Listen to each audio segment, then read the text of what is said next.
বলতে সবসময় বলতে চাদু অমীয় বা অমীয় চাদু। আমাদের বাড়িতে যখন এই সূত্রে কোনো কথা বলতো সবসময় চাদু মেজদা অমীয়দা। আমরা ছেলেবেলায় দেখেছি জেঠু রোজ সকালবেলা আড্ডা দিতে আসতো অমনি জেঠুর সঙ্গে, এবং প্রায় সে সময় গেলে হাতে জলখাবারের থালা, জেঠু খাচ্ছে পরোটা রুটি, অর্চনা চা করে দিচ্ছে। এটা খুব নিত্য দৃশ্য ছিল এবং আমরাও বলা বাহুল্য ভাত পেতাম। এতটাই চেনা দৃশ্য ছিল জেঠু যখন গাড়ি চালাতো, ওই গাড়িটা যদি বাড়ির সামনে না থাকতো আর সেই সামনে দিয়ে আমি বা মা বা কেউ যদি আসতো, আমরা কোথাও আসি বলে জেঠু অমৃত বাড়িতে আসেনি, আমি এটা করতে পারি না।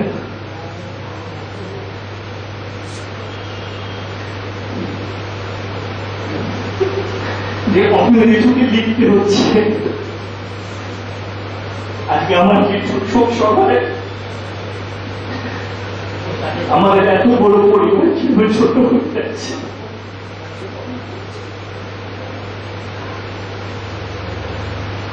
আমি পড়ে দিচ্ছি স্মরণে চাঁদু সুজয়। আর আজ আমার একজন প্রিয় মানুষের স্মরণ সভায় চোখে অস্ত্রোপচারের কারণে উপস্থিত থাকতে না পেরে আমি আন্তরিকভাবে দুঃখিত। কানাইনাথ বিজ্ঞান মন্দিরে আমার সহপাঠী ছিল চাঁদু। কলেজ জীবনে চাঁদু টেকনিক্যাল লাইনে ও আমি রসায়ন নিয়ে কলকাতায় পড়াশোনার কারণে 2-3 বছর আমাদের মধ্যে কোনো যোগাযোগ ছিল না। কিন্তু তার পরবর্তী সময় গান্ধী সংগঠনের মধ্য দিয়ে রাজনৈতিক জীবনে প্রবেশ করার পর থেকে আমাদের একসাথে পথ চলা শুরু হয়।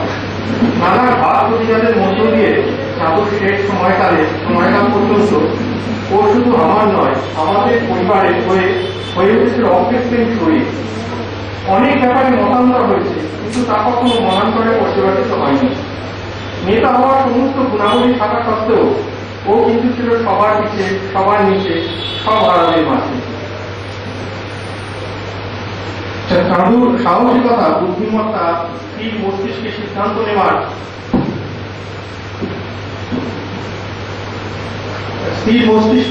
সিদ্ধান্ত নেওয়ার ক্ষমতা তৎকালীন অনেক নেতাদের থেকে বেশি থাকার কারণে ওকে জোর করে সংগঠন পরিচালনার দায়িত্ব দেওয়া হয়েছিল।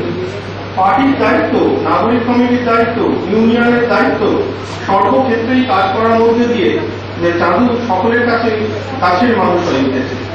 প্রশাসনিক দায়িত্বে থাকার কারণে যতবার বাইরের শক্তি থেকে নিন্দিত হয়েছি, ভেতরের শক্তি তার থেকে অনেক বেশি বিদ্ধ করেছে। সেই সব দিনে চাঁদুকে আমার পাশে পেয়েছি অত্যন্ত কাছের জন হিসাবে।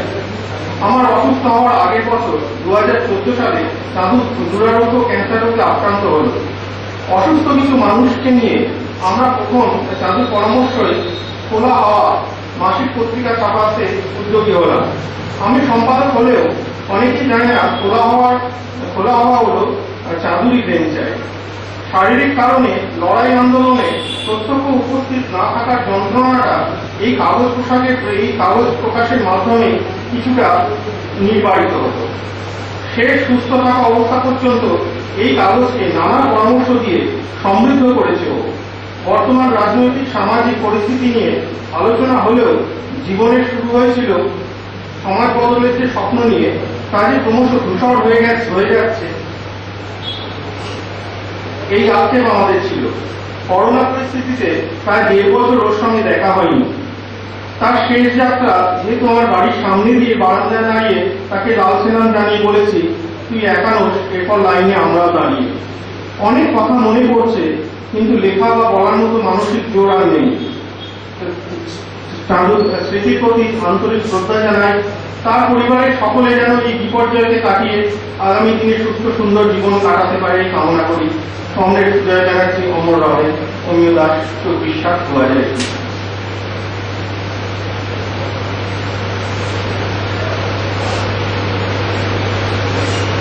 আমি এখন অনুরোধ করছি আমার বাবার অন্যতম বন্ধু এবং অবশ্যই রাজনৈতিক সহযোদ্ধা শিক্ষা চৌধুরী, আমাদের শিক্ষা পিসিকে কিছু বলার জন্য।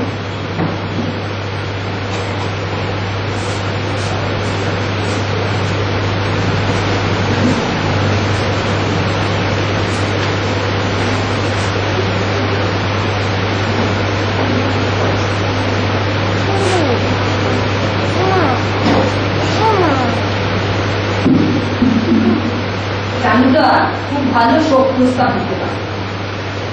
আমাদের শরীরবাসী যখন মারা যান তেমন একটা অসাধারণ শোক প্রস্তাব দিয়েছে, কিন্তু আমার খুব ইচ্ছে ওটা মেয়েরা দেখুক। আমরা ওটা কি করবো, চান্দুদার পরামর্শে বললাম আমরা কমলা ব্যানার্জি, আমাদের তো মহিলা সংগঠনের ওই এলাকার তখন প্রেসিডেন্ট ছিলেন, ওনার নাম করে আমি তো একসাথে পাঠিয়ে দিই, দিয়ে এত সুন্দর। তারপর থেকে সমস্ত বয়স্ক, পুষ্প কাকিমা, আমার মা, সন্ধ্যাদি, সবাই চান্দুদার গল্প শুরু করলো, তাহলে আমাদের শোক প্রস্তাবগুলো কিন্তু তোমরা নেই। কখন যেন চান্দুদা এই শোক প্রস্তাবে এখন পারদর্শী হয়ে গেছে, কিন্তু সবার শেষে পারলো না। আমি যখন বললাম বলতো পারিবারিক স্মরণ সভায় আমি শোক প্রস্তাবটা বললাম, ওটা আমি লিখতে পারবো না। আমি একটু মজা করে বলেছিলাম, কেননা এটা আমি দেখছি তোমাকে সবাই এরকম শোক প্রস্তাব লিখতে দিচ্ছে, আমার মনে হচ্ছে অ্যাডভান্স তোমার শোক প্রস্তাবটাও তোমাকে লিখে যেতে হবে। কেননা তখন একটা কথা বলেছিল, আমি জানিস তো আমার বাড়ির লোককে বলেছি আমি যখন মারা যাবো আমার মরদেহ নিশ্চয়ই একদম সোজা এখানে সেখানে একদম পুরোপুরি শ্মশানে নিয়ে যাবে, আর মারা যাওয়ার পর একবেলা স্মরণ সভা, কারণ স্মরণ সভাগুলো না খুব মজা লাগে, খুব পিছিয়ে হয়ে যায়, একই কথা বারবার বলছে, তারপরে যে খুব অপছন্দ করে সেও আমার প্রশংসা করছে, এগুলো খুব বাজে। তার থেকে আমি বলেছি বাড়িতে একটা স্মরণ সভা হবে এবং সেখানে খুব কেউ মানবে না, সবাই মজার মজার কথা বলবে। এটা বলার সময় আমার মনে পড়ছে দু একটা কথা, কি মজার কথা, একটা চান্দুদার সাহসিকতার কথা বলি। দিদিটা এখানে ছিল যখন 1974 সালে প্রমোদ মার্ডার হলো যেখানে দিদিকাদের বাড়ি। আমার এখন সেই কথাটা মনে পড়ছে, রাসবিহারী খাটালের মোড়ে আমি স্টেশনের দিকে যাচ্ছি, দেখি যে যাদের মার্ডার করবে বন্ধু তখন তারা দাঁড়িয়ে আছে, তারা আমাকে আবার দেখে হেসে কথা বলছে। আমি স্টেশন থেকে ব্যাক করতে দেখলাম সারা স্টেশন রোড হচ্ছে পুরো ভিড়ে ভিড়, আর সবাই উত্তেজিত। আর একটা কথা বলছে প্রমোদ মার্ডার হয়েছে, কে অরুণের বাড়ি, তা অরুণের বাড়িটা আমরা বুঝতে পারিনি। আমার সঙ্গে অমৃতার সাথে সে ব্যাক করে চট্টগ্রাম সংকেতের ওখানে চলে গেল, ওখানে মোহাম্মদ পাবে। আমি এগিয়ে এসেছি, দেখছি জানতো হাঁটতে হাঁটতে আসছে। আমি বলছি হ্যাঁ প্রমোদকে নাকি এরকম মেরেছে, কোথায় জানলাম কি নাকি অরুণের বাড়ি। ভাবতে পারে অতগুলো লোক স্টেশন রোডে, একটা মানুষ কেউ জানি চান্দুদা আসলে সামনে অরুণের বাড়ি মানে তো দিলীপের বাড়ি।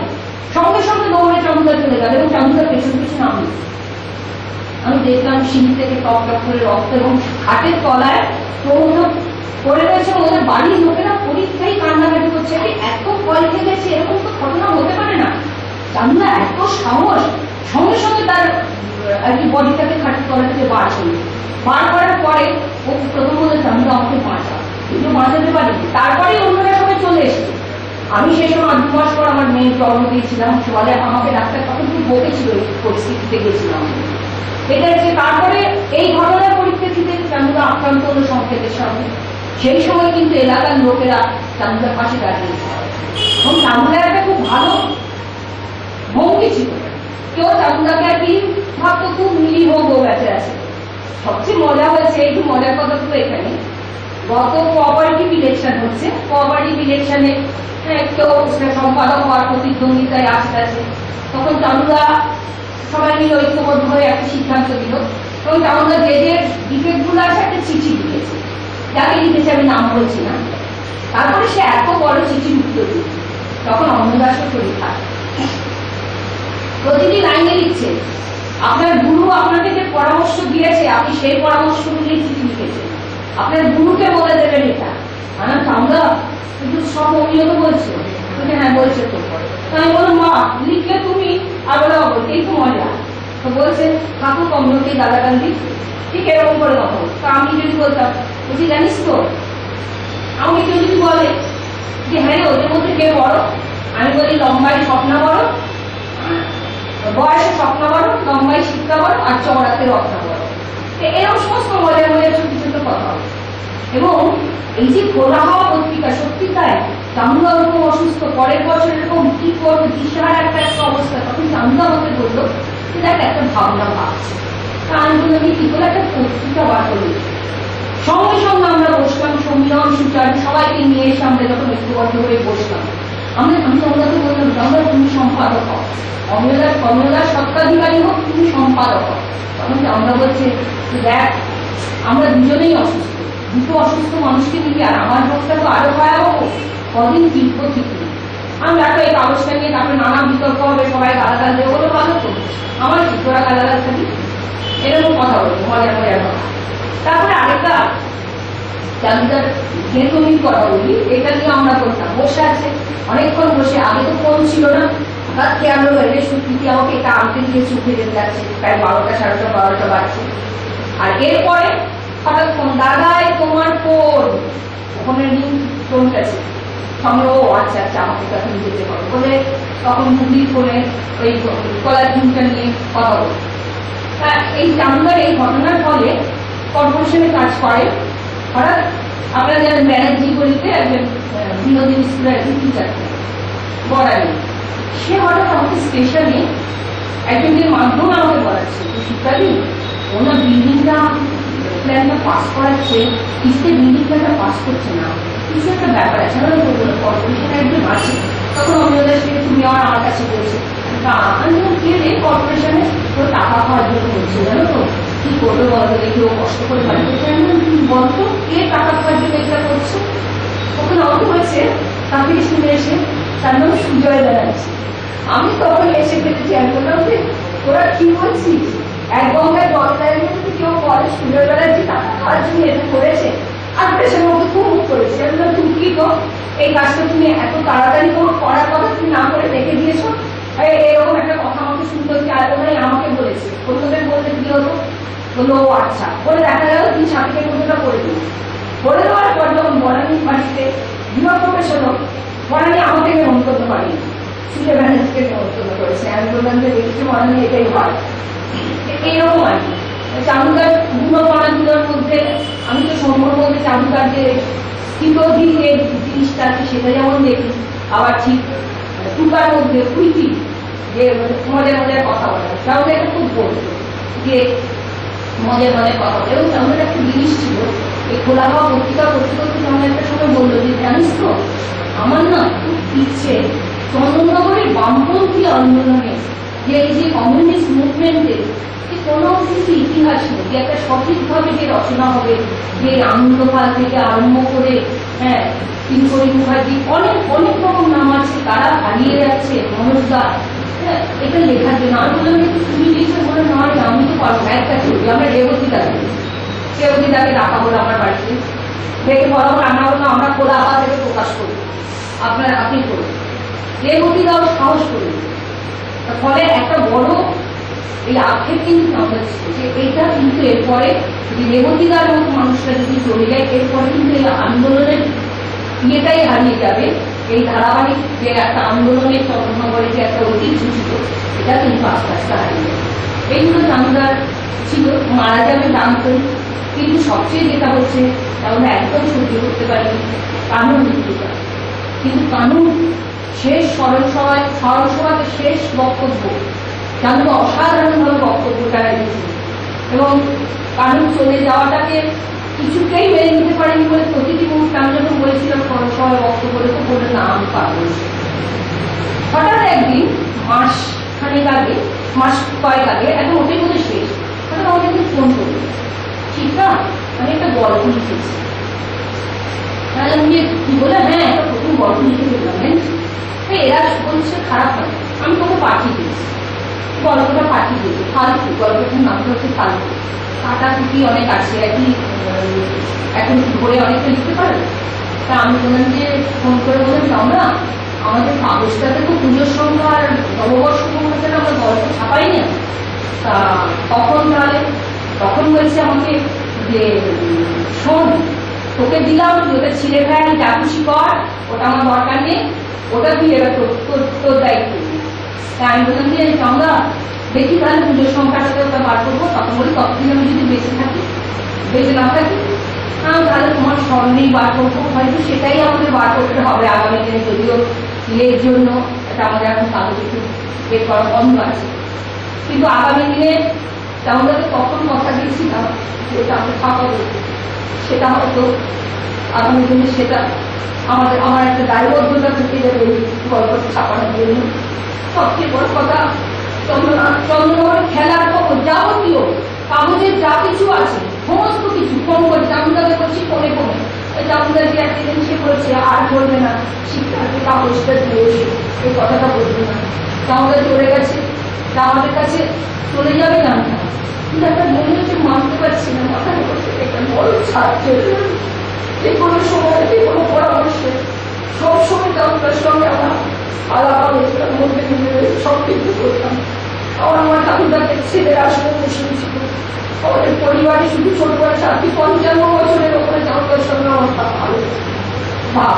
আমি কি করবো, দাদাও বন্ধু কোনো রাজনৈতিক সচেতন জানি না, কিন্তু জানলা আমার কাছে চিরস্মরণীয় হয়ে থাকবে। জামদার স্মৃতির প্রতি সম্মান জানাচ্ছি। আর পরিবারের প্রতি আর কি বলবো, কিছু বলার নেই। তারা ভালো থাকুক, সুস্থ থাকুক। আগামী দিনে জামদার স্বপ্নকে তারা পরিণত করতে চেষ্টা করবে, এই আশা রেখে সবাইকে ধন্যবাদ জানিয়ে